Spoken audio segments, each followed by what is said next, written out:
Faut-il interdire le voile à l'école?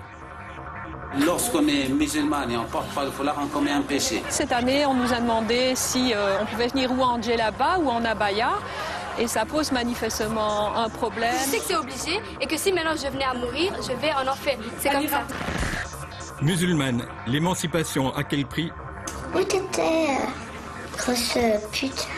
Puis se lève en me donnant un coup de coude pendant la nuit. Une grande partie de ces musulmans ont un cerveau plein de traditions mais qui n'ont rien à voir avec l'islam. Verviers, l'Athénée royal de Verdi. Dans la région, c'est la seule école de la communauté française qui autorise encore le port du foulard. Il y a combien de filles voilées chez vous? Il y a 13 ans, il y en avait 2. Maintenant, on a plus de 50 filles voilées sur 850 élèves. Alors comment vous pouvez être sûr qu'elles le portent toutes de manière volontaire? Ça, je n'en suis pas sûre, en fait. Ce qui est bizarre, c'est que certaines ne sont pas voilées quand elles arrivent à l'école ici. Et puis, le lundi matin, elles portent le voile. Alors, dans certains cours, elles avouent quand même qu'il y a une pression assez importante pour qu'elles le portent, qu'une jeune fille musulmane qui ne le porte pas est traitée par certains garçons de pute. Voilà, moi, c'est moi qui ai choisi à mettre le foulard. Je vois pas pourquoi il nous faut des problèmes pour ça, quoi. Certaines, enfin, la plupart, elles le portent parce qu'elles choisissent. Je sais qu'il y a des cas qui sont obligés, mais il ne faut pas généraliser, quoi. Donc ça veut dire que, parce qu'il y a des musulmans qui ont une autre lecture, qui disent que c'est pas obligé. Mais je ne sais pas sur quoi elles se basent, mais dans les Corans, de même dans les paroles du prophète, c'est obligatoire, c'est clair. C'est obligatoire pour la religion qu'elle porte un foulard? Si je veux vraiment savoir, je lirai le Coran, mais... je ne le sais pas, quoi. Si j'entends là, c'est obligé, et puis de l'autre côté, c'est pas obligé, ben, je sais pas qui croire, moi. C'est un peu compliqué, hein? Ouais, c'est compliqué. Compliqué, c'est peu dire. Le foulard est-il un choix? Une obligation?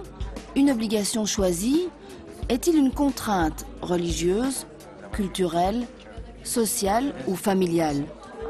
En islam, chacun est libre de choisir son interprétation du Coran selon ses principes et le contexte dans lequel il vit. Ça, c'est pour la théorie. En pratique, les interprétations sont souvent très divergentes. Cet après-midi, débat avec 2 classes de rhétorique. Ce qu'on vous propose cet après-midi, c'est de participer à ce débat en présence de la RTBF, d'accord, et de Karima, que certains d'entre vous connaissent bien. Karima est musulmane et auteure du livre Insoumise et dévoilée. Est-ce que le voile est dans le Coran? Donc moi, dites-moi un peu le verset. Le verset, si vous voulez, je peux le lire. Dans la sourate La Lumière, verset 30 verset 33. Oui, vas-y. 31. Oui, et dit aux croyants de baisser leur regard, de garder leur chasteté et de ne montrer de leur atour que ce qui ont paré et qu'elles rabattent leur voile sur leur poitrine. Je crois que le voile... Le voile sur leur poitrine, on parle de cacher la poitrine, pas le visage, pas la tête, je suis désolée. Je crois que rabattre le voile sur les poitrines, je crois qu'il y a une tête là, c'est pas des pieds ou je sais pas. Non, il y a des épaules. Ça rabattre sur la poitrine, ça rabatte, ça descend de la tête, ça descend pas de... Je pense qu'il y a aussi... Le voile n'est pas une obligation et il n'est pas mentionné dans le Coran. Moi, j'ai des textes des administrateurs des mosquées et ça, je peux vous le garantir. Moi, je l'ai enlevé en cachette, d'accord? Je l'ai enlevé en cachette pendant des années. Et à un moment donné, quand ma famille l'a su, on me l'a cousu à mes cheveux. Vous trouvez que c'est normal d'aller avec un poil cousu? Il y a des témoins qui l'ont vu. Hein? Ou alors des filles, on a des cas, des filles à qui on a rasé la tête parce qu'elles enlèvent leur voile en cachette. Et ce sont des cas que nous traitons. C'est dans la Bible, ça? Non, c'est des musulmanes. Si, c'est dans la Bible. C'est des musulmanes. Toute religieuse qui ne met pas de foulard doit être rasée. Ah, donc tu penses réellement que dans cette école, il n'y a pas de filles qui ont été contraintes de porter le voile? Moi, je te dis si, parce qu'elles me l'ont dit. Si. Alors, et alors? Attends, vous n'êtes pas. Je suis ici pour défendre des principes de neutralité, d'accord, et d'égalité homme-femme. Si une est contrainte, c'est trop. Une est contrainte, c'est trop. Okay. On n'a pas le droit de faire nos études et d'être comme des jeunes filles normales qui ne portent pas le voile, de faire nos études, d'aller à l'université et tout ça, avoir un bon métier, car des personnes comme vous, comme je sais pas qui, essayent d'enlever le voile. Mais à cause de vous, voilà, nous ne pourrons pas faire des études. Moi, j'ai rien contre le voile et j'ai rien contre ceux qui le portent et contre les filles qui le portent. Je m'entends très bien avec toutes celles qui portent le voile, mais il faut pas confondre il faut se battre contre l'extrémiste, pas contre les filles qui portent le voile.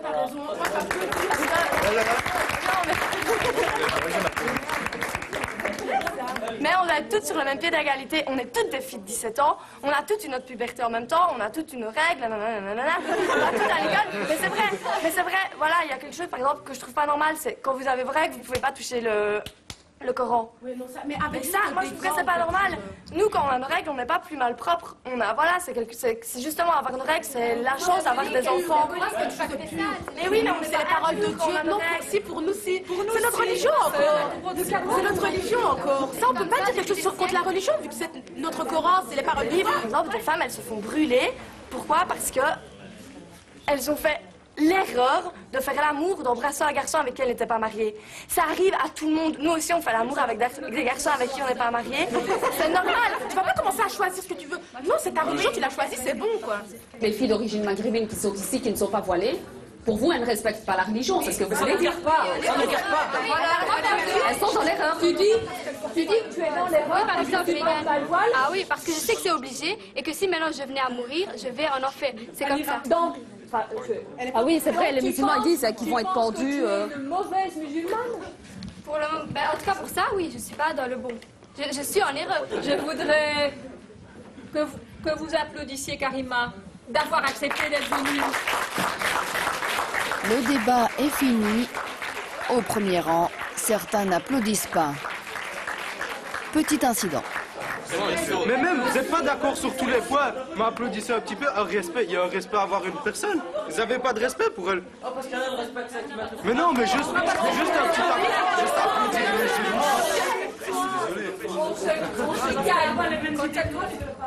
Entre nous, on n'arrête pas de parler de ça. On n'arrête pas de parler de ça parce qu'il y a beaucoup de gens qu'on aime bien qui disent que s'il n'y a plus le voile à l'école, elles vont partir. Mais on n'a pas trop envie qu'elles partent. J'ai ma meilleure amie, elle a le voile, donc j'ai pas envie qu'elle parte si on retire le voile. Celles qui ont un problème avec le voile, celles qui ne veulent pas porter le voile, eh ben, même entre elles, elles ont qu'à aller se plaindre elles-mêmes, mais pas toucher, affecter les filles comme nous qui veulent porter le voile, qui veulent faire un avenir. On est vite jugé si on a un décolleté un peu trop grand ou si on a une jupe qui est un peu au-dessus du genou, quoi. Ouais, c'est ça le problème. C'est vrai. Bah non, mais elles sont vite choquées aussi par ça. Alors elles ne le font pas, pour elles c'est pas normal. Et qu'est-ce qu'elles disent alors? Elles disent c'est pas normal que certaines filles mettent des décolletés et mettent des mini-jupes parce qu'elles ne peuvent pas. Nous on devrait pas, elles devraient pas non plus. Les discussions continuent entre élèves et enseignants, notamment avec le professeur de religion islamique. Beaucoup d'incompréhension des deux côtés et même un peu d'intolérance. Nous cherchons à comprendre pourquoi. Le lendemain matin, nous retrouvons le professeur de religion musulmane dans sa classe de 3e année. Il décide de consacrer son cours au foulard. Ici, plus de place pour le doute, les consignes sont claires. Il y a aussi donc le hadith du prophète, alayhi salam, qui, lorsqu'il a vu sa belle-sœur, donc Asma, qui est la sœur de sa femme Aïcha, il l'a vu justement donc sans foulard, il lui a dit: ô Asma, il faut que tu saches que lorsque la femme atteint la puberté, il ne lui est permis de voir d'elle que ça et ça. Donc ça veut dire que le visage et les mains. D'accord? Bon. Alors là, oui, je vous en prie. C'est obligatoire. C'est obligatoire, donc par la religion musulmane. Donc là, bien sûr, les femmes ou bien les filles musulmanes qui portent le foulard, bon, je ne saurais pas dire qu'elles le portent toutes par conviction, mais quand même, il y en a qui le portent par conviction, parce qu'elles savent que dans le Coran, dans la Sunna, c'est obligatoire. Il y a des musulmanes qui ne portent pas le foulard et qui se disent musulmanes. Bien, donc, effectivement. Effectivement, donc, lorsqu'on est musulman, cela ne veut pas dire qu'on est parfait, qu'on est un ange. Bon, il y a des musulmans qui se disent musulmans qui ne prient pas. Il y a des musulmans qui se disent musulmans et qui volent. il y a des musulmans qui se disent musulmans et qui font justement des crimes qui ne sont pas autorisés par l'islam. Bon, ce n'est pas pour ça qu'on dit qu'ils ne sont pas musulmans. Ils sont des musulmans, mais ils commettent des péchés. Donc quand on n'est pas voilé, on commet un péché, on est imparfait. Selon l'islam, effectivement, donc lorsqu'on est musulman et on ne porte pas le foulard, on commet un péché. J'ai envie de demander à vos élèves qui ne portent pas le foulard ce qu'ils en pensent de cette définition. Moi, ben non, je sais pas. C'est pas parce qu'on ne porte pas le voile qu'on n'est pas imparfaite. Mais c'est ce que votre professeur vient de dire. Oui. Vous êtes dans le péché. Et vous aussi, en fait. Vous aussi, vous êtes dans le péché, en fait. D'après votre professeur. Ben non, je suis pas dans le péché. Parce que ça sert à rien de jouer avec. Moi, je sais bien, si je le mets, je vais le retirer dans 1 an ou 2. J'aurais pas le supporter. Donc, je préfère le mettre par après quand je serai sûre. Voilà. Mais j'ai quand même, je crois quand même en Dieu. Donc, si, je suis musulmane. Mais votre professeur a dit que vous étiez une musulmane imparfaite et dans le péché. Oui, je suis imparfaite. Mais on reste quand même musulmane. Ça, même si on ne porte pas le voile ni rien, ben on reste quand même musulmane. On ne va pas parce qu'on ne porte pas le voile qu'on va être chrétienne ou quoi. Ça, c'est sûr. Mais en tout cas, vous êtes moins bonne musulmane que celle qui porte le foulard. Ben, ça se met, ça spécialement. C'est ce qu'il a dit, je ne pense pas. Oui, mais attendez, si on porte c'est ce que vous avez dit, monsieur le professeur, ou pas? Non, ce n'est pas ce que j'ai dit. Ce que j'ai dit, c'est que lorsqu'on porte pas le foulard, c'est un péché, d'accord? Mais cela ne veut pas dire que celle qui porte le foulard, elle est meilleure que celle qui ne porte pas le foulard. Ça dépend de beaucoup de facteurs. Moi, c'est ce que j'ai compris, en tout cas. Voilà, justement, ça dépend des actions qu'elle fait, ça dépend de son comportement, ça dépend. Donc, il n'y a pas que le foulard. Moi, je trouve que c'est pas une question de se cacher la tête ou pas. Voilà, même ceux qui n'ont pas le voile. Donc, vous n'êtes pas d'accord avec votre professeur? Si, d'un côté, si on est d'accord. Il dit la même chose, mais il le dit différemment parce qu'il ne sait pas ce que les filles, enfin certaines filles qui portent le voile font. Donc, c'est pour ça. Bah, dites-lui alors. On lui dit tout le temps. On lui explique, mais voilà. On ne comprend pas. Qu'est-ce que vous feriez au cas où le foulard était interdit dans toutes les écoles de la communauté française? Est-ce que vous quittez l'école? La religion est plus importante que l'école. Ben oui. Levez les doigts, celle qui quitterait l'école. Vous quitterez l'école? Moi, si je l'avais, je quitterais l'école. Mais tu ne l'as pas. Si je l'avais, Cette vision de l'islam imposée aux élèves est-elle conforme aux programmes officiels? Nous posons la question au chef des inspecteurs de religion islamique de la communauté française à qui nous montrons la séquence. C'est normal qu'un professeur de la communauté française dise cela? Écoutez, donc vous m'interrogez en tant qu'inspecteur de religion islamique. Je suis quand même tenu par un devoir de réserve. Et la relation entre inspecteur et professeur ne peut pas se régler sur un plateau de télévision. Ce qui m'étonne un petit peu, c'est que bon, ce sujet-là, qui est abordé, donc le sujet des ports de voile, n'est pas dans le programme de l'enseignement actuel. Donc ceci dit, voilà, donc il n'appartient pas à un enseignant en général, donc je ne me prononce pas ici par rapport à cet enseignant-là, mais il n'appartient pas à un enseignant de distribuer les billets des bons, des mauvais, de celui qui commet le péché, de celui qui ne le commet pas, de celui qui est dans la norme ou celui qui n'est pas dans la norme, et mettre les élèves dans une gêne, que l'élève dit, moi je suis vraiment pécheuse et par rapport aux autres, je suis dans l'infraction, je ne suis pas pieuse, etc. À l'Athénée de Verdi, la tolérance est bien réelle. Le foulard est autorisé, même en classe de gymnastique. Pour le cours de volley, pas de problème. Par contre, pour la piscine... Combien de filles voilées ne vont pas à la piscine dans votre cours? Je dirais, c'est plus facile de dire quels sont les voilées qui y vont que les voilées qui n'y vont pas. En majorité, elles n'y vont pas. Ce certificat-là, il est indiqué maladie. Bon, quelle maladie, je ne sais pas. Plus problème religieux. Je ne pense pas que ça soit quelque chose qui relève de la faculté. Mais voilà, c'est la première fois que je reçois un certificat de ce type-là. Je ne sais pas quelles étaient les intentions du médecin quand il a indiqué ça sur le certificat, mais bon... Il y a un peu de laxisme là, non? Je crois qu'il y en a énormément. Je pense que les profs de gym, comme les médecins, sont là pour la santé des enfants, leur condition physique. Et je ne vois pas pourquoi on a des certificats pour dispenser d'une telle activité en ayant une raison à bras fallacieuse. L'école a envoyé ce certificat à l'ordre des médecins qui a refusé notre demande d'interview. Ici, c'est l'option sport. La piscine est en principe obligatoire. Et tu vas à la piscine? Oui. Ben, en fait, avec l'école, il n'y a pas de garçons, donc on peut y aller. La professeure l'ignore encore, mais une autre élève envisage d'y échapper. J'aime pas trop la piscine. C'est obligatoire? Ouais, je sais. Alors? Bah, il y a le certificat. Mais tu feras un certificat pourquoi alors? Pour ne pas y aller, parce que j'aime pas. Mais c'est illégal. Pourquoi tu n'aimes pas? Bah, j'aime pas trop. Je préfère garder mes vêtements sur moi.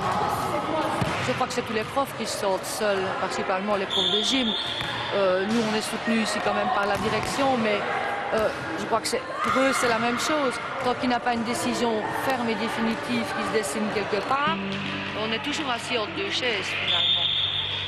Mais je ne sais pas m'inscrire en faux contre des certificats médicaux, puisqu'il y a certificat. Mais vous dites vous-même que c'est des certificats de... Mais ils m'ont l'air de complaisance, mais je ne suis pas médecin, et je veux dire, il n'est pas possible à chacun, on ne va pas faire une... il y a un certificat, ce qui pose problème. Non, mais politiquement, oui. Vous allez faire quoi? Mais politiquement, est-ce que vous, dans un dossier aussi compliqué, aussi sensible, il n'y a pas de réponse toute faite et de réponse simple? Pas de réponse simple. Pendant ce temps, les problèmes à l'Athénée de Verdi s'accumulent. Au restaurant de l'école, une pétition exigeait des repas halal. La préfète a dû dire non. Mais ce n'est pas tout. Malgré notre tolérance et l'acceptation du voile porté dans le col ici à l'école, bien les demandes se font de plus en plus pressantes pour aller plus loin. Cette année, on nous a demandé si on pouvait venir ou en djellaba ou en abaya. Et ça pose manifestement un problème. Sous pression, la préfète a consulté le ministère de la communauté française à propos du port du voile et de la djellaba à l'école. Voici la réponse du directeur des affaires juridiques. Une djellaba, selon notamment Wikipédia, ne représente aucunement l'appartenance à une idéologie religieuse, mais à une simple culture vestimentaire. Pour ce directeur, interdire la djellaba pourrait avoir de graves conséquences. La communauté française risque fortement de se voir attaquée devant le Conseil d'État et peut-être même devant la Cour européenne des droits de l'homme pour actes de racisme ou de xénophobie. Si l'on suit ce raisonnement, dans les écoles, on pourrait donc interdire le foulard, mais pas la djellaba. En attendant, à l'Athénée de Verviers, la direction doit gérer le quotidien. La tenue de cet élève, non conforme au règlement, est l'objet de plaintes de la part de nombreux professeurs. Ce matin, la jeune fille est convoquée chez le proviseur pour tenter de trouver un compromis. Est-ce que tu sais collaborer avec moi? Essayer de rentrer ton voile dans le col et essayer d'avoir un manteau que tu enlèves à l'intérieur de la classe, oui, comme le règlement le dit aussi, hein, parce que c'est un point supplémentaire celui-là, et essayer d'avoir une tenue qu'on ne pourrait pas mettre en parallèle avec des mouvements religieux. Es-tu capable de le faire? Je ne saurais pas, non, je crois pas. Parce que, comme je vous ai bien expliqué, c'est que ça a été un engagement, vous voyez, je me suis engagée à faire ça, et je ne saurais pas revenir en arrière sur mes pas, vous voyez. Dans ta tête, tu gardes tes convictions, et on va essayer que l'apparence que tu donnes aux professeurs qui ne sont pas d'accord avec toi, ça commande un petit peu avec eux. Autrement dit, toi, tu vas essayer de faire un petit peu de chemin, et moi, si tu le fais, je vais moi aussi essayer de parler à ces professeurs et voir s'ils ne peuvent pas faire un effort pour que toi, tu aies quand même ton diplôme, ce que tu recherches et qui est pour moi la chose la plus importante. Ok? Et les jupes, ou les robes, un petit peu plus courtes. C'est possible? Oui, je vais essayer de faire l'effort de faire un peu plus court, il n'y a pas de problème pour ça. Mais que pensent de tout cela les enseignants de cette Athénée de la communauté française? Dans la salle des professeurs, au deuxième jour de notre présence, les langues finissent par se délier. Pour certains élèves musulmans, ce qu'on raconte au sujet des talibans, c'est exagéré. C'est une propagande américaine et c'est vrai que ce qu'ils font n'est pas bien, mais voilà, c'est exagéré. Et donc, maintenant, vous n'osez plus aborder ce thème? Si, j'aborde le sujet, mais certaines années, je l'ai supprimé pour ne pas me mettre en difficulté, oui. Au début de l'année, on avait un projet qui consistait pour les rhétoriciens à partir à Auschwitz. La majorité était partant. On a commencé par récolter donc les adhésions, et puis on a constaté que dans 2 classes, ça bloquait. Ça bloquait auprès de qui? Auprès d'élèves musulmans, pour des raisons qui nous sont données ici. Ne voyage pas en famille, ne voyage pas pour plusieurs jours, ne voyage plutôt pour plusieurs jours qu'avec ses parents, ne voyage qu'avec sa famille, il ne supporte pas les voyages de longue durée en car, enfin, mes parents ne veulent pas, mes parents ne veulent pas. De ceux qui ne peuvent pas partir, oui. Ce sont des filles ou des garçons? Des filles. Tous les garçons de religion islamique partent. Ça, c'est contre l'égalité? Tout à fait, oui. Elles ne veulent pas, en tout cas c'est ce qu'elles me disent, se mettre en conflit avec leur famille, avec leurs parents. Alors, concernant le voyage à Auschwitz, c'est quoi le problème? Bon, le voyage à Auschwitz, bien sûr, on sait bien, il y a la position de l'islam. La position de l'islam qui dit que la fille ne peut pas donc voyager loin de chez elle, notamment passer donc des nuits à l'extérieur de chez elle. Pourquoi? Eh bien, de crainte justement des problèmes qui pourraient lui arriver. Bon, et là, bien sûr, bon, le problème, essentiellement, bien sûr, avec les garçons, la mixité et tout ça, et donc d'aller loin, notamment au rapport sexuel et tout ça. Vous pensez vraiment que si des jeunes filles musulmanes participent à un voyage à Auschwitz, elles risquent de faire l'amour avec des garçons? L'islam ne dit pas que toute fille qui sort, elle est dépravée, elle va faire l'amour, ainsi de suite, pas du tout. Mais c'est question de protection, donc d'essayer d'éviter les risques. L'islam, justement, il insiste beaucoup sur le fait de ne pas courir les risques inutiles. Le risque, il existe également ici, c'est certain. Et une école, généralement, si les choses sont bien organisées, il y aura un accompagnement, il y a des enseignants qui partent. Mais c'est une crainte. Et d'ailleurs, je pense que peut-être par le passé, en Belgique, il y a des parents qui ont pu, il y a quelques dizaines d'années ou 50 ans, qui ont pu avoir ce type de réaction. Nous-mêmes, Belges, certains, dans le passé, ont pu avoir ce type de réaction. Donc, il n'y a que le dialogue sur des projets où il n'y a pas une obligation. Il n'y a pas d'obligation de partir à l'étranger, ça ne fait pas partie, c'est une opportunité. Et ce qui est regrettable, c'est que l'opportunité ne soit pas saisie pour la moitié des élèves, pour les 13 élèves en question.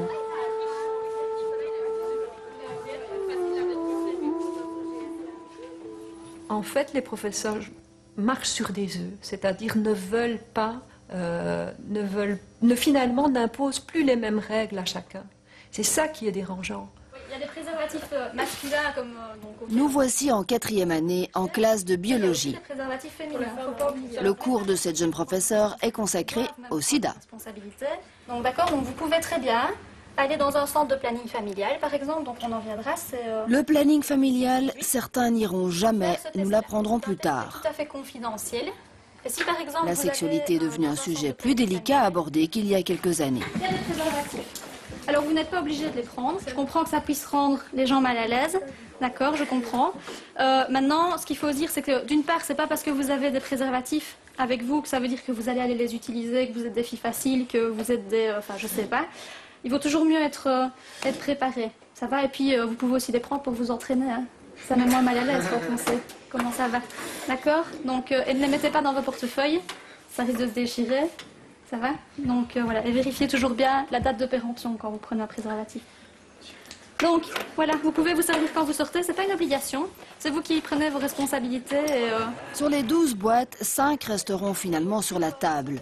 Des élèves emmènent les préservatifs, d'autres pas.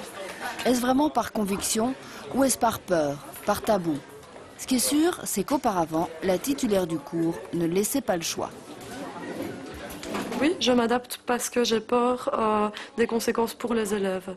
J'ai pas peur qu'un parent vienne me trouver en me disant écoutez, je suis pas d'accord de votre cours sur Darwin ou je suis pas d'accord de votre façon d'aborder la sexualité ou peu importe. Je suis prête à en discuter, il n'y a pas de souci. Mais je veux pas que créer des ennuis aux élèves. Ça, c'est encore autre chose.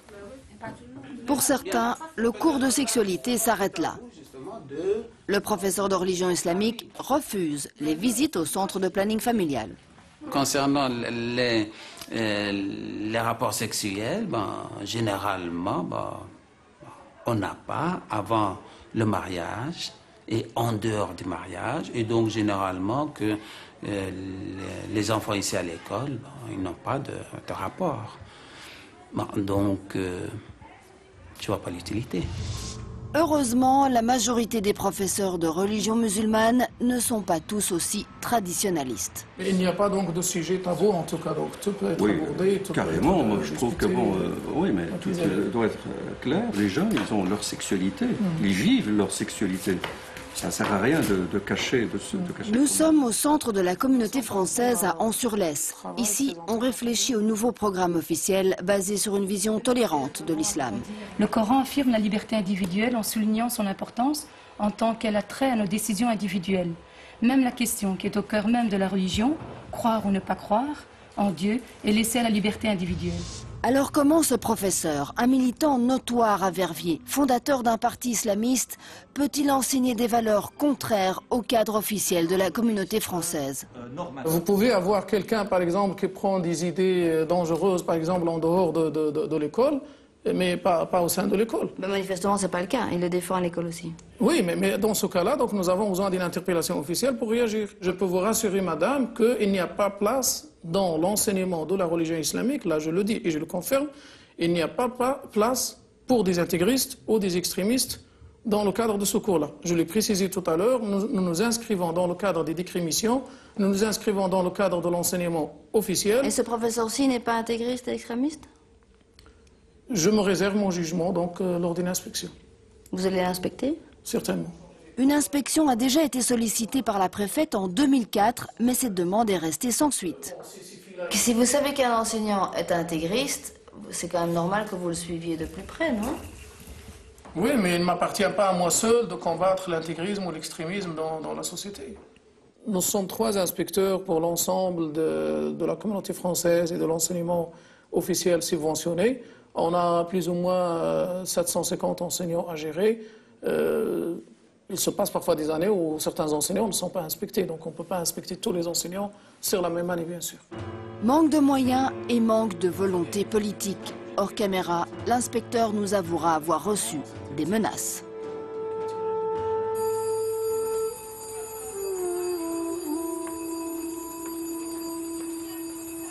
Vous avez expliqué tous ces problèmes à la ministre de l'Enseignement?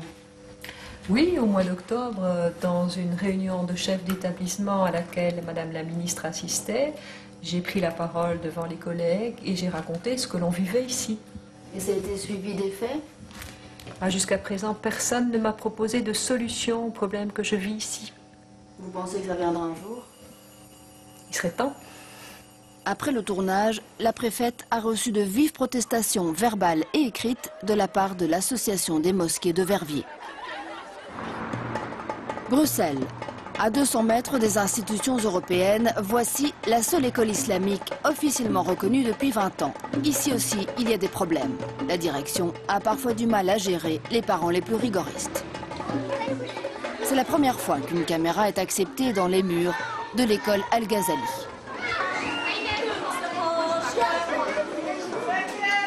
C'est une école coranique ici? Non, bien sûr que non. Nous sommes une école libre subventionnée par la communauté française. Nous sommes de confession musulmane.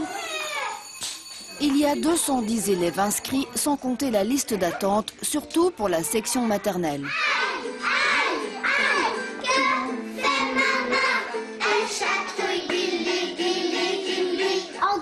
En deux, on y va, on partage en 2. Ici, le foulard est autorisé pour les élèves et pour les professeurs. Qui a trouvé la réponse d'un cas divisé par 2? On parle 12, bravo. Nous sommes en première primaire. La moitié de la classe est sortie car certains parents ne veulent pas que leur enfant soit filmé. Il reste une seule élève qui porte le foulard. elle le porte, elle a le droit. Je veux dire, si elle a envie, je veux dire, moi, ça me dérange pas. Comment êtes-vous sûre qu'elle a envie? Ben, si elle le porte, je veux dire, elle est épanouie, elle est bien. Quand on sent qu'il n'y a pas de problème, ni psychologique, ni rien, donc je vois pas. C'est son souhait, c'est eux qui veulent. Mais vous en avez déjà parlé avec elle? Discuter avec elle, non, j'en ai jamais parlé. Vous pensez qu'à 7 ans, on peut réfléchir à tout ça? Réfléchir? Moi, je pense que là, elle le met par... je veux dire... je sais pas. Je veux dire, elle le met... je veux dire, ça, il faut lui poser la question à elle. Moi, je peux pas me parler... Vous lui posez la question? Maman ne veut pas. Non? Malheureusement, nous ne saurons jamais si la petite fille a vraiment choisi de porter le foulard. Tu peux nous montrer la lettre de papa et maman?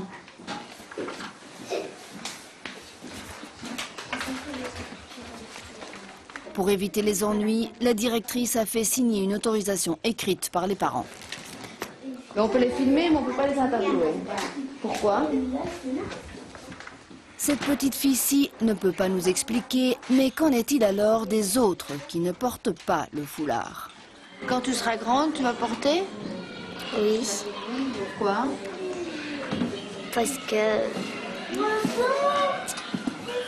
que si les gens ils me voient et que je suis belle avec mes cheveux, alors ils voudraient me marier avec moi.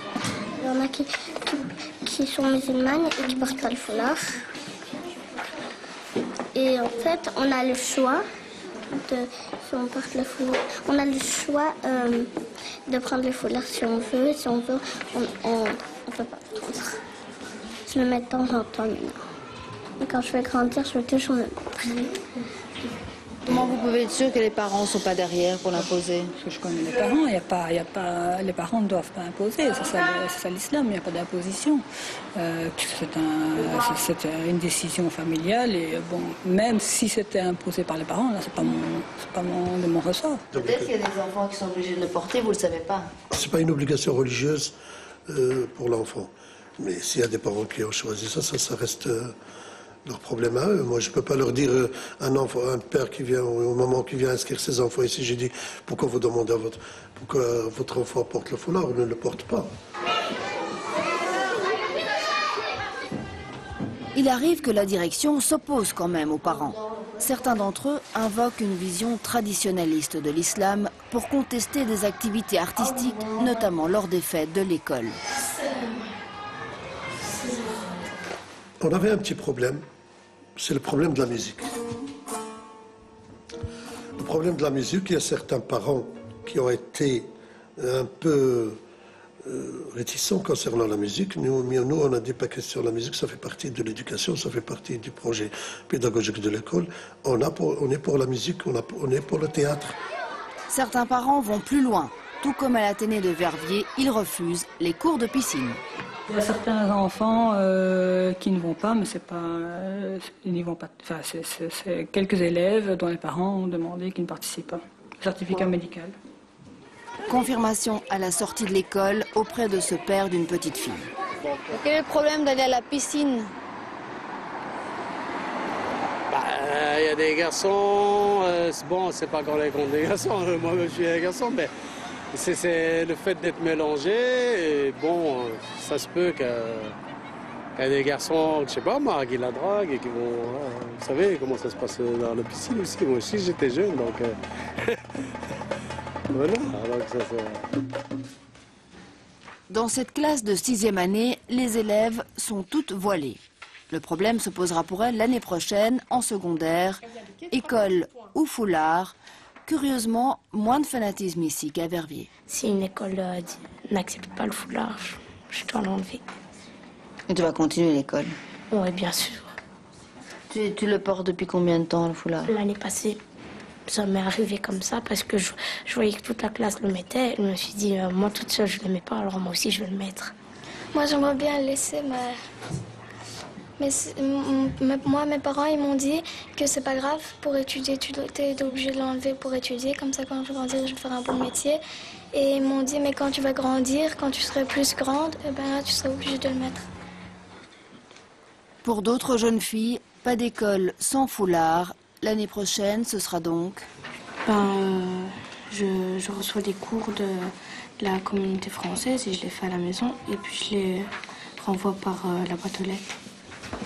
Élargir le réseau et créer une école islamique secondaire, la direction en rêve, les responsables politiques beaucoup moins.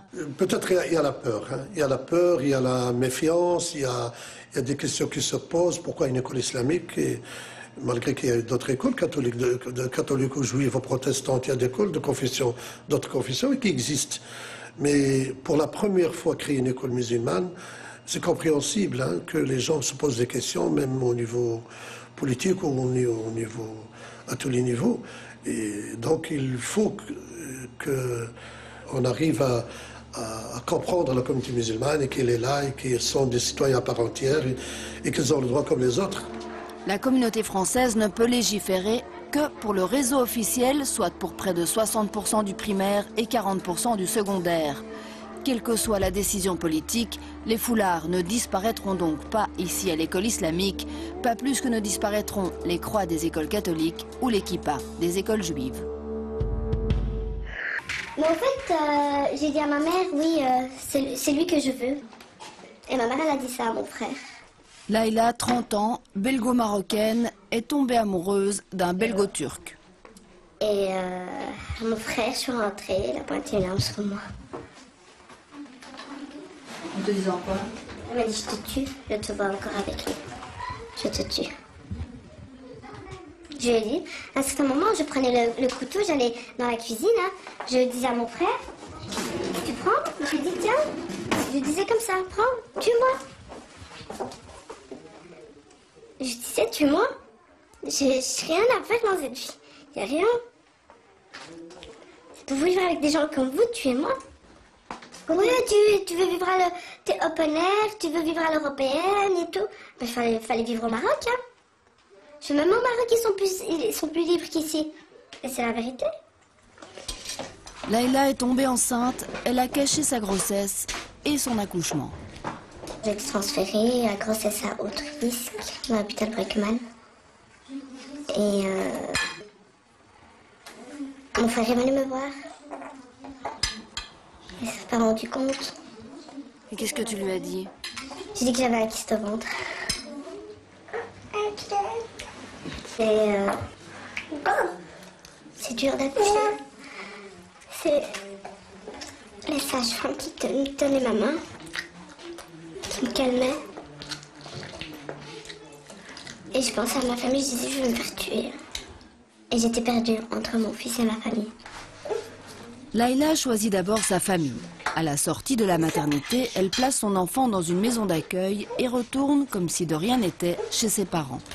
Pendant près de 2 ans, elle vit dans la peur et les remords. Et puis un jour, c'est le déclic. J'ai mon grand frère qui me dit « Où t'étais, grosse pute ?»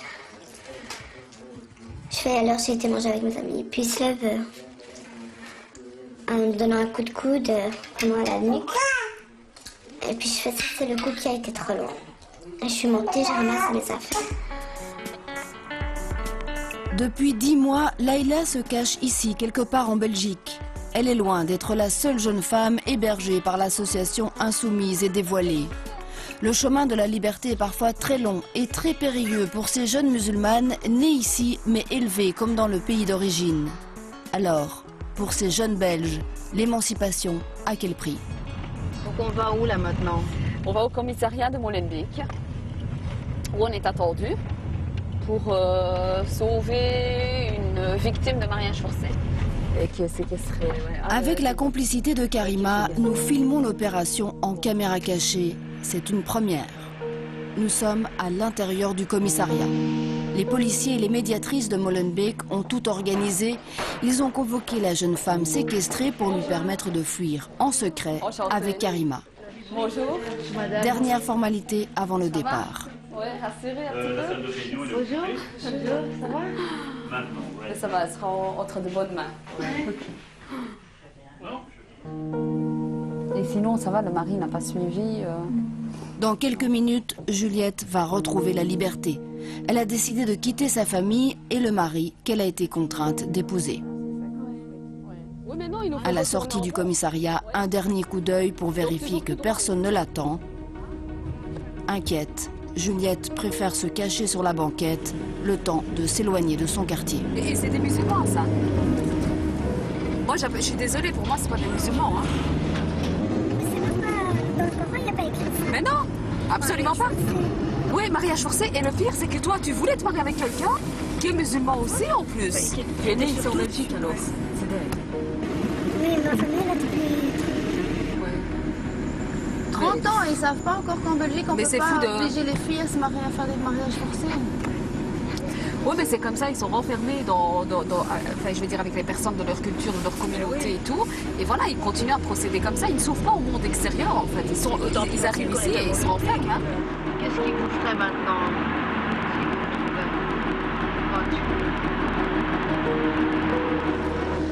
Au même moment, son amoureux arrive à Bruxelles midi. Puisqu'il vient retrouver sa Juliette, appelons-le Roméo. Il est accueilli à la gare par l'association de Karima. Roméo est inquiet, il se cache sous une écharpe, il a peur d'être reconnu par des proches. Roméo a lui aussi décidé de vivre sa vie comme il l'entend. Il a tout abandonné pour rejoindre Juliette, son amour de jeunesse. Quelque part sur un parking, les deux expéditions se rejoignent. Ouais, Habiba, on a réussi, Habiba. Tiraillés entre tradition et modernité, ces jeunes gens n'auraient pas pu quitter leur famille sans l'aide de l'association et des autorités. Bonjour.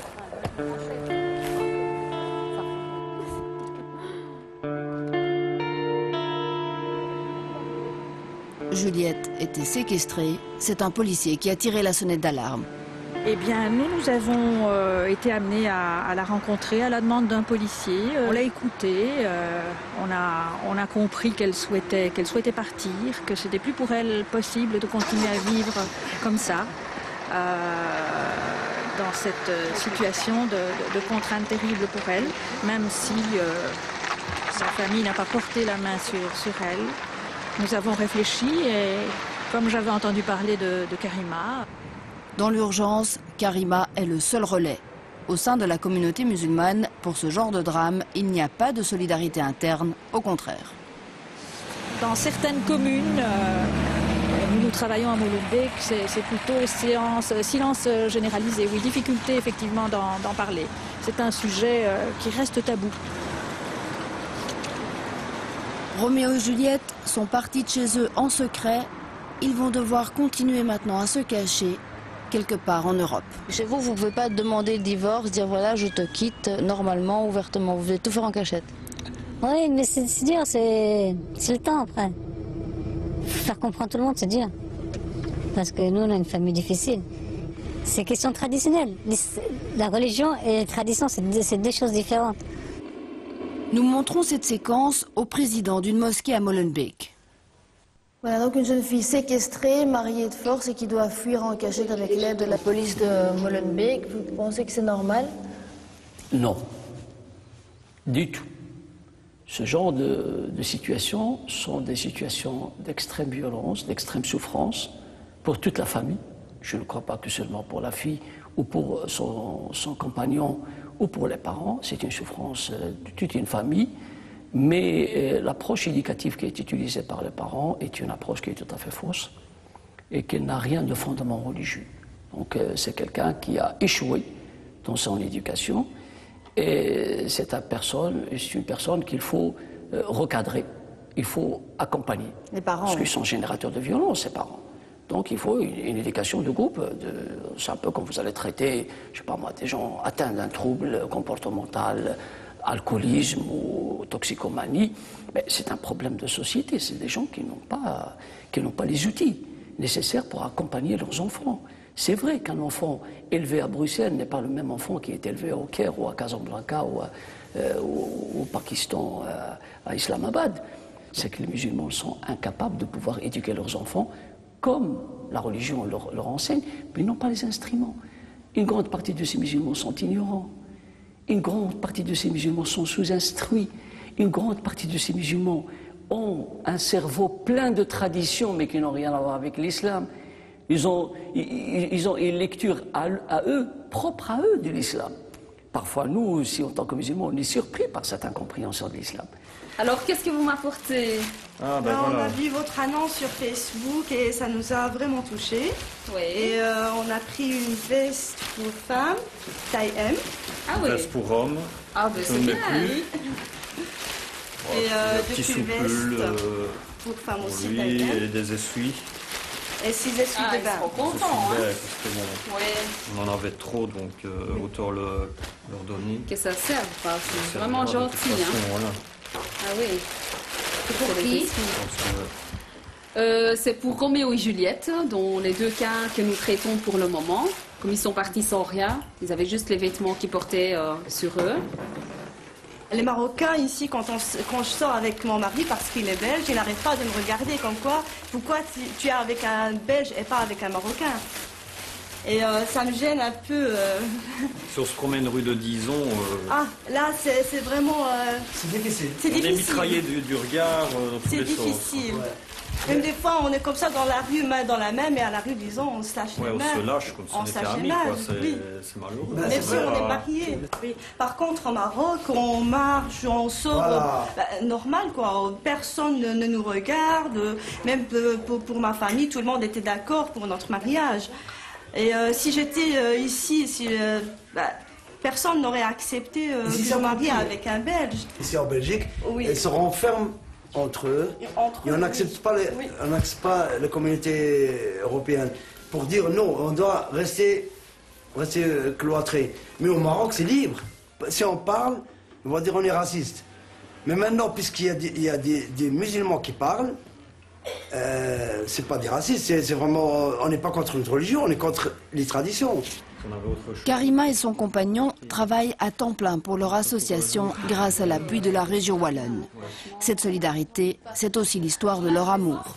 Maltraitée, séquestrée, fiancée de force, Karima, adolescente, a dû fuir sa famille pour pouvoir enfin vivre comme elle l'entendait.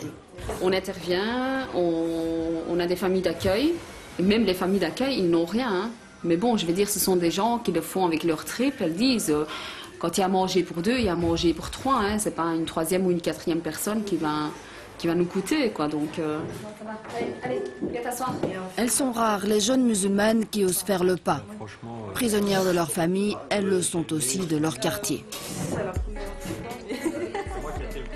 Laïla, la jeune maman du début du reportage, en sait quelque chose. Nous la retrouvons dans son refuge. En fait, mes frères, ils ont pris le pouvoir.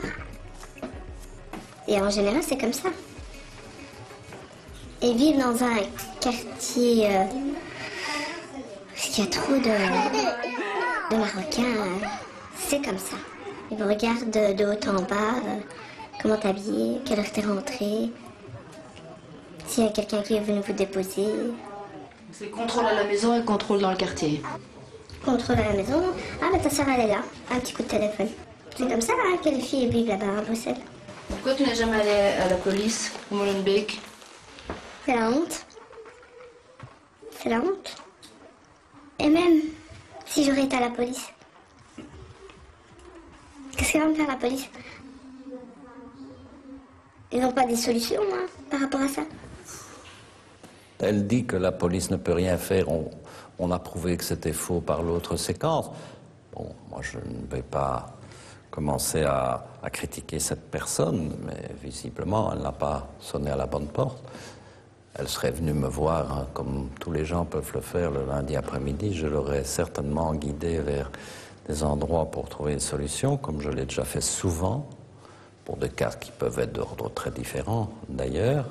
On a fait, à mon avis, un grand progrès dans le fait que dans nos services de police, etc., maintenant, on considère ça comme un fait très grave, mais on doit encore maintenant, dans l'ensemble de la population, expliquer qu'il y a un moment où on doit aller dénoncer le fait. On doit aller dénoncer le fait. C'est valable, croyez-moi, pour toute la population. Mais ici, c'est encore plus compliqué parce qu'il y a effectivement un contrôle social, de grands frères qui se parlent et qui se disent comme mais le disait... contrôle social est sans doute plus fort dans les sociétés plus traditionnelles, mais il peut exister partout. Mais c'est vrai que là, il y a sans doute un contrôle plus fort, et là, on en a parlé, il y a parfois, à côté du patriarche, du père, il y a le grand frère qui joue souvent un rôle qui, pour moi, en tout cas, dans ma conception, est disproportionné.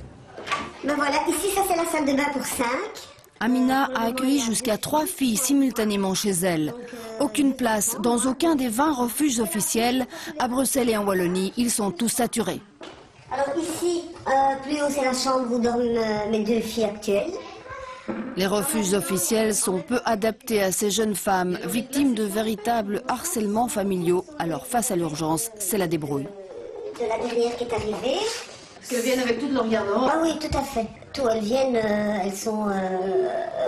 quand elles ont le courage de partir, quand elles téléphonent, elles ont déjà préparé leurs affaires, il faut juste venir les chercher. En fait, c'est pour ça qu'il ne faut pas traîner. Dès qu'on a un coup de téléphone, il faut vraiment y aller parce que le courage, elles l'ont eu à ce moment-là.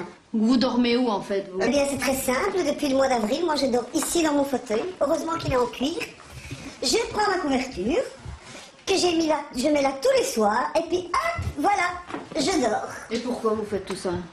Je fais tout ça, parce qu'elles arrivent dans un tel état psychologique que j'estime qu'elles ont le droit d'avoir un endroit à eux, où il n'y a plus de cris, où il n'y a plus de disputes, où il n'y a plus de violence. Et leur donner ma chambre, qui est quand même un espace à moi, où c'est très très calme, ça leur permet quand même quelque part de se reconstruire, d'avoir un espace à eux.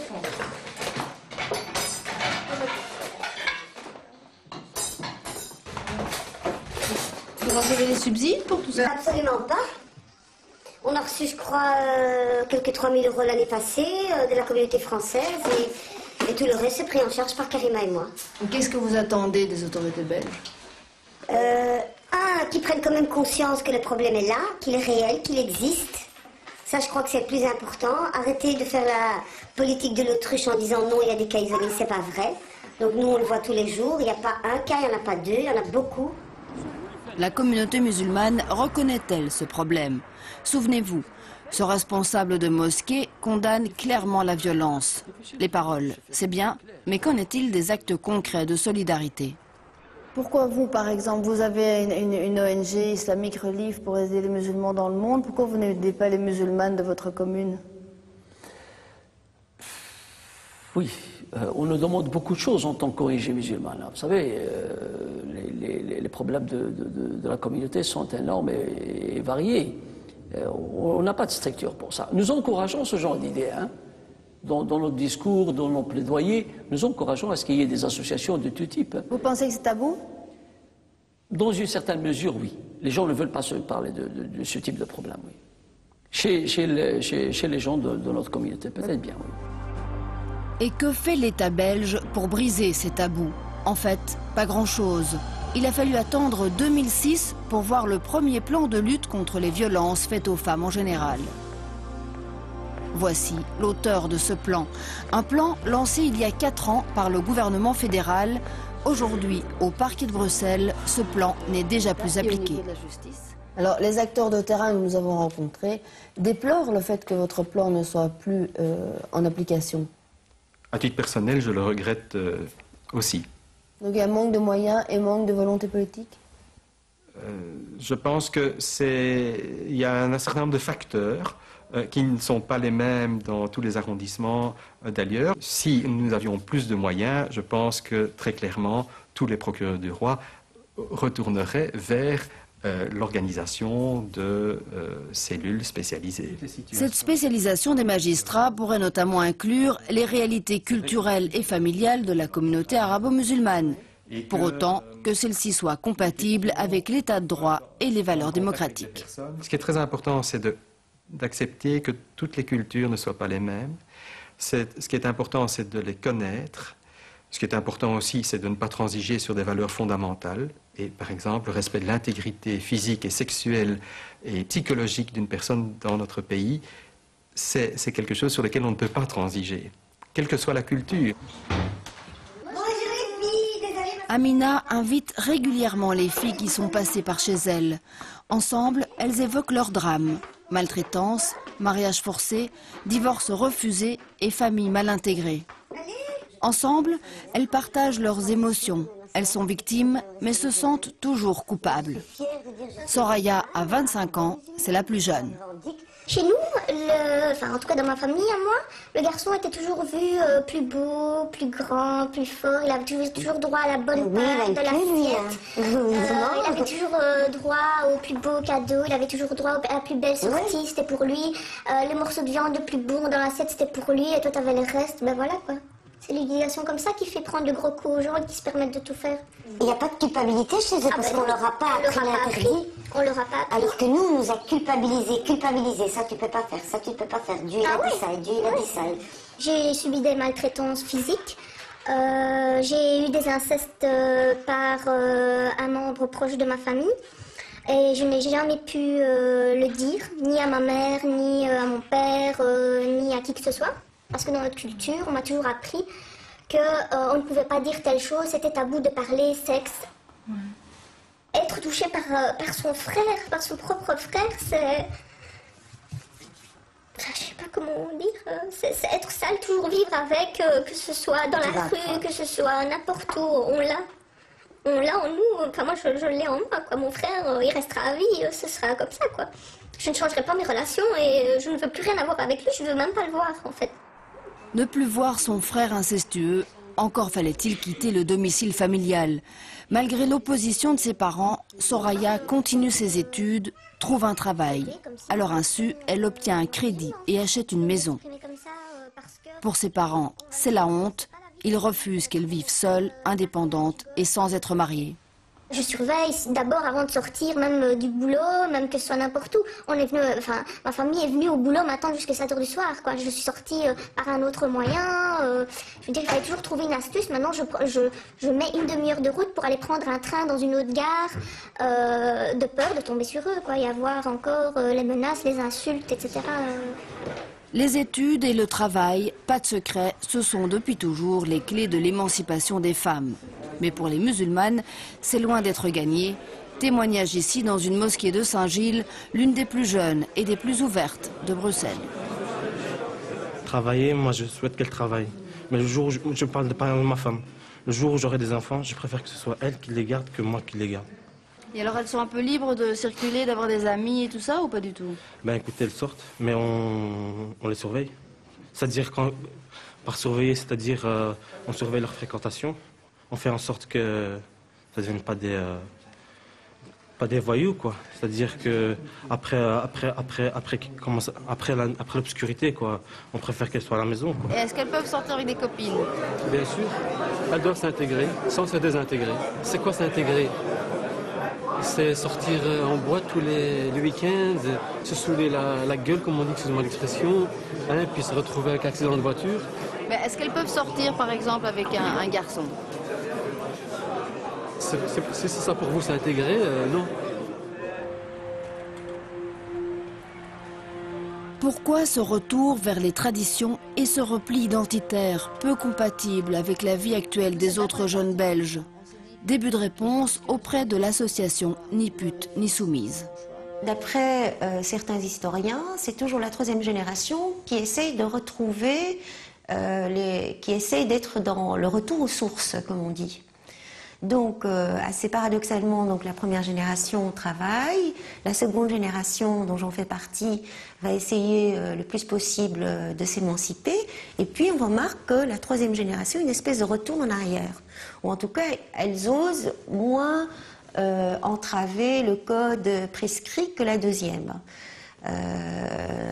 Allez savoir pourquoi. Mais donc voilà, il y a cette espèce de retour. La communauté maghrébine n'échappe pas à cette règle visiblement. Mais donc souvent c'est la troisième génération, il y a un retour. Et qu'en pense ce futur imam? Belge converti, ancien professeur de religion islamique, Amin suit actuellement une formation universitaire en France pour pouvoir guider la prière dans une mosquée en Belgique. C'est clair qu'il y a beaucoup de chemin à parcourir, je pense, encore au niveau de la communauté. C'est clair, bon, il y a l'immigration, c'est toute une histoire. On a des coutumes, comme on l'a cité lors du discours aujourd'hui. Beaucoup de gens ne font pas la différence entre coutumes et réalité de l'islam, qui est au contraire un message plutôt libérateur au niveau de l'individu, au niveau de la femme, etc. Et les coutumes qui ont été apportées en général des pays. Donc là, c'est clair qu'on a encore un grand travail à réaliser à ce niveau-là. Les élites, bon, elles commencent seulement à voir le jour, je pense, au niveau de la société belge. Les imams, en général, sont des imams importés. Donc il y a aussi un grand travail à faire à ce niveau-là. Je pense qu'on est une des rares mosquées, voire peut-être la seule qui fait le discours, en tout cas totalement en français. Donc, avant le prophète sallallahu alayhi wa sallam, il y a cette morale. Celui qui traite son épouse de la bonne manière, la manière généreuse et noble, ce n'est qu'un noble. Et celui qui humilie son épouse, ce n'est qu'un ingrat et quelqu'un qui ne mérite pas de porter le nom de l'islam. C'est comme ça que le hadith du prophète sallallahu alayhi wa sallam, il le dit dans ce sens. Ça fait malheureusement des traditions qui n'ont rien à voir avec l'islam et que malheureusement qui sont véhiculées jusqu'à nos jours. Alhamdulillah. Force est de constater que sur le terrain, il reste effectivement beaucoup de travail. En 2007, déjà, les mosquées avaient été associées à une campagne contre les mariages forcés. Une campagne conçue par des musulmans et pour des musulmans. Voici son lancement.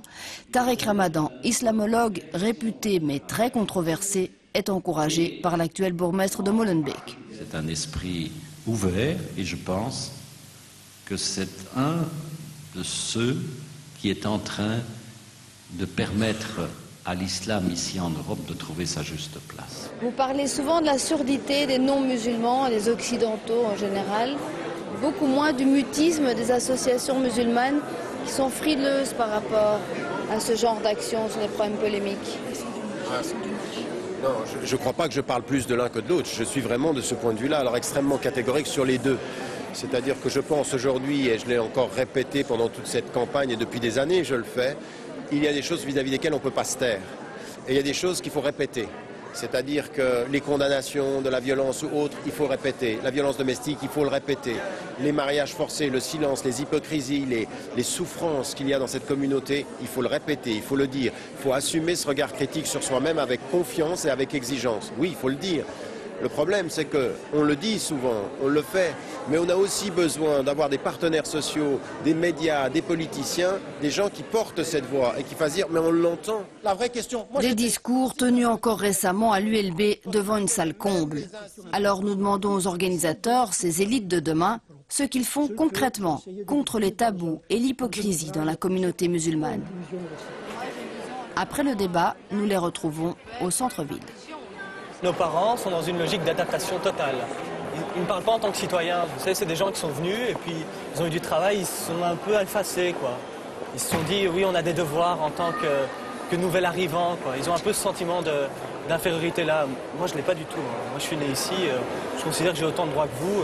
Moi, j'attends toujours qu'il y ait les grandes manifestations quand il y a une jeune fille qui se fait assassiner parce qu'elle a voulu vivre librement ou vivre avec un Belge qui n'est pas musulman et qui se fait assassiner. J'attends qu'il y ait 3 millions de personnes dans les rues pour protester contre ça. Ça ne s'est jamais arrivé. Vous avez raison. Ouais. Pourquoi c'est jamais arrivé? Mais parce que je vous ai expliqué qu'on est malheureusement dans une situation où on a un débat entre deux logiques et que le moindre concession amenée à l'autre camp vous fait passer pour un lâche. Dépasser cette logique des deux camps. Rétablir la confiance mutuelle. Défendre le bonheur plutôt que l'honneur au nom de la tradition. Encourager la modernité plutôt que piétiner dans le passé. Voici les défis qui nous attendent. Nous, c'est-à-dire musulmans et non musulmans. Encore faudra-t-il du courage et sans doute du temps.